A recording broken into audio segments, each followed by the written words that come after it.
Okay, today's denture pity party is going to be all about extraction pain.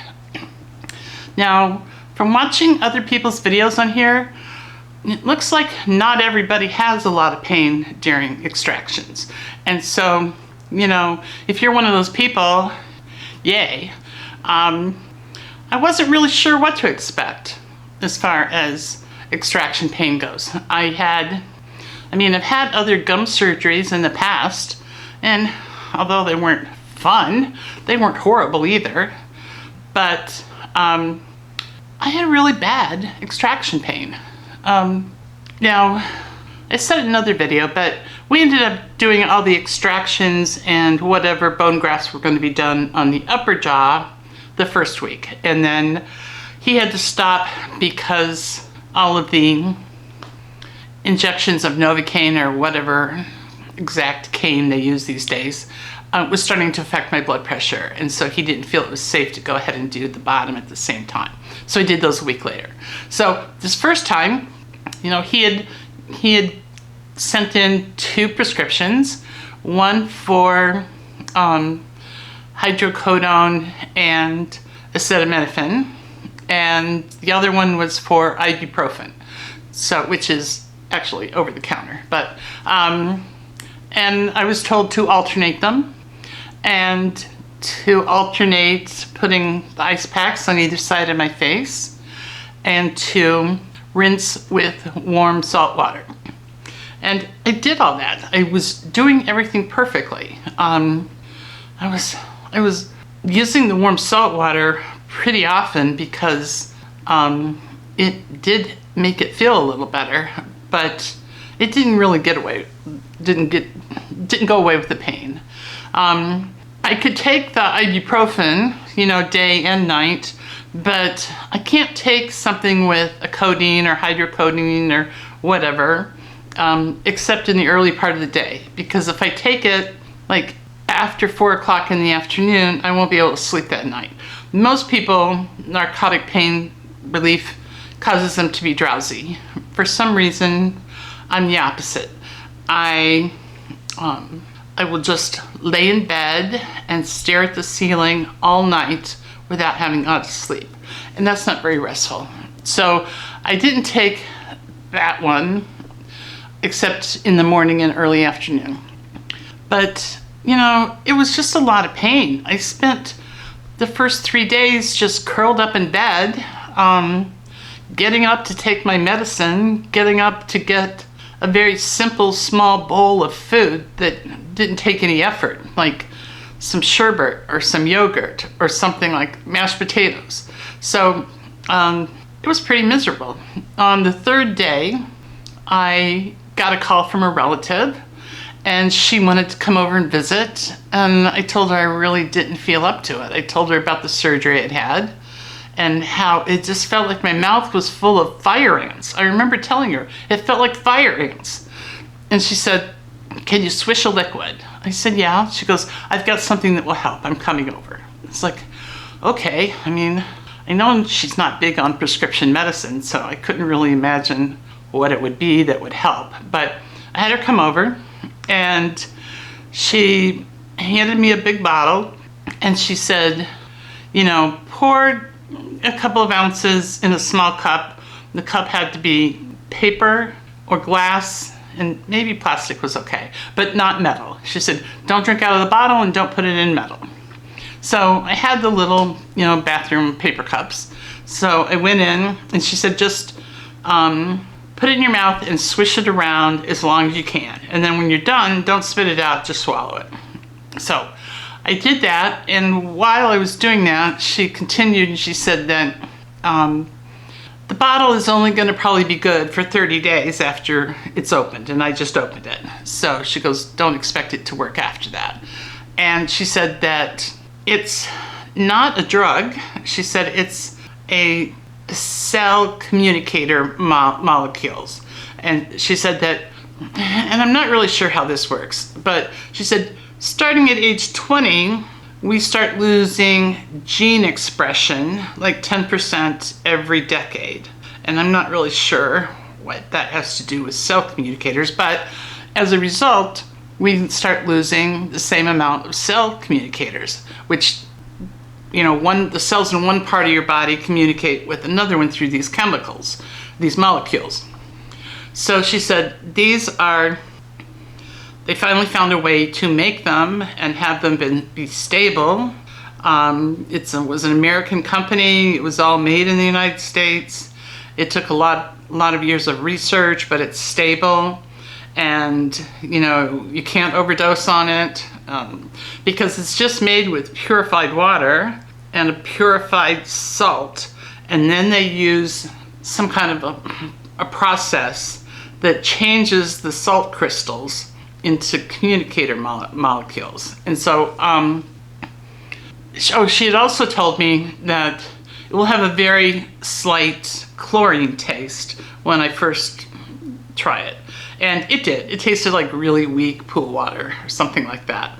But after the first couple of times I used it, I never noticed it again. It just didn't register. I know it's still there because I can smell it, but it didn't register. And then she said, so when you swish it around in your mouth, almost all the molecules will get absorbed through the mucosa lining your cheeks. And then whatever doesn't get absorbed there, some more of it will get absorbed in the digestive tract, although not as much as in your mouth. So, she's sitting there talking, and I realized about 10 minutes later, I didn't have any more pain. All of that pain, all those fire ants were gone. They were gone. I mean, I couldn't believe it. I wasn't expecting that much help. I mean, I still had the achiness down in my jawbones. I'm doing here, it would have been up here. I still had the achiness in the jawbones from the bone grafts and probably from yanking teeth out of it. But all of that sharp, stinging pain in inside my mouth was gone. And I was like, oh my gosh, it's like, this is like a miracle. And she said, she goes, it doesn't usually work that fast for most people, but most people don't have the kind of pain you have in your mouth. She said, normally when you take it, it goes systemically and you can't tell it where to go. I mean, you may be taking it for like some knee pain, but the cell communicators decide you need them in your digestive tract. And so that's where they're going to go. And so you're not going to see any improvement in your knee. Now, I don't know, that could be, it sounds logical, but I don't know if it's true or not. So, but since we were putting it in my mouth, and that's where we wanted them all to be, and I kept them in there, swishing as long as I could, that's where they all went to work. And so the cell communicators are supposed to help with a number of things. One of them being inflammation. And so, they just quieted down all those gums, and as a result, all the pain went away, I guess. It's not really a pain medication. It's for inflammation. It does something to your digestive tract. Does something to hormonal regulation, and some other vague stuff like vitality and energy. And so I don't know if it does any of those other things. I really don't. And if you look at other people's reviews for this product, it seems to be pretty split whether people think it helps or doesn't.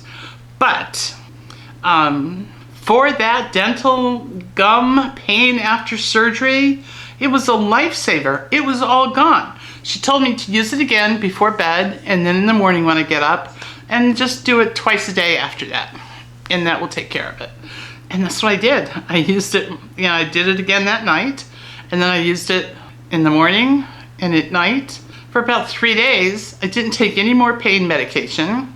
And then I stopped using it because I just didn't have any pain anymore. They had healed up enough. There was no pain. And so she also said that you should take it a half hour before or after you have something else to drink or eat. So I was just getting up and doing it in the mornings before I had my first cup of coffee. That's when I did the first one. And I did the last one, right before bed. So it was no problem. And I'm not really sure if that is really necessary when all you're really wanting is to keep it in your mouth as long as you can, because it doesn't matter if it mixes with something in your stomach. You're wanting what's right there. But those were the instructions I got. So that was all great. I went back a week later to have the rest of my teeth pulled and the rest of the bone grafts done. And I told the periodontist about it. He had never heard of it, but he wrote down the name, and we did the bottom half. Now, I don't know if it's because I knew what to expect, or the bottom jaw is easier to do. Maybe there's fewer nerves or something, but I got through that appointment fairly easily. I mean, or maybe you just didn't have to do so many shots of the Novocaine, whatever it was. So, but on my way home, you know, the Novocaine started to wear off, and he had taken up the sutures on the top one, and he said that it was really well healed, surprisingly so. So I'm thinking that this stuff helped that heal too. So I got home, got out the ice bag, got the glass of water with the medications, and got out my little Dixie cup for doing saltwater rinses. And I did one of those as soon as I got home. And as soon as the numbness started to abate a little bit, I took some medication. I don't know, if you've never done it, sometimes if your mouth is really, really numb, it's hard to swallow even a sip of water, let alone a pill. So I did all that, and then, you know, when the numbing was going away and the pain was starting, and it was just like before. It was like that kind of buzzing pain, and I just had gotten into bed and curled up with an ice pack, and I said, what the heck am I doing? You know, so I got back up and I used this liquid again, and I didn't really know if it would work as well, because, I mean, the first time I tried it, it was 3 days after surgery. So maybe they were almost, you know, to the point where they weren't gonna hurt anyway, and this just tipped them over. So I really wasn't sure the second time if it would work or not. And I went in, did my swishing, put a movie in to watch when I got back into bed, and as soon as I got there, the pain was gone again. All gone. Just that achiness in the jawbone. So, I don't know, it felt like a miracle. I mean, it really did.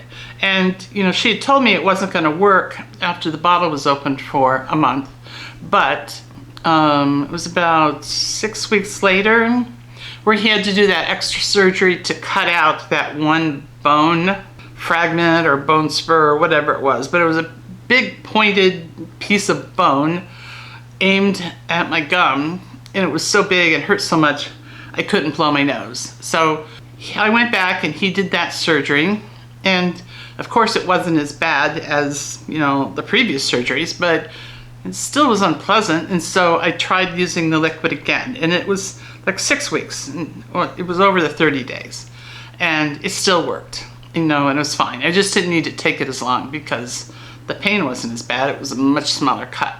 But that's how I beat it. I mean, it was horrible pain. And I'm not sure why some people, you know, report that their extraction pain wasn't that bad and mine was. I mean, I'd had surgery in the past and it wasn't, you know, great, but it wasn't horrible.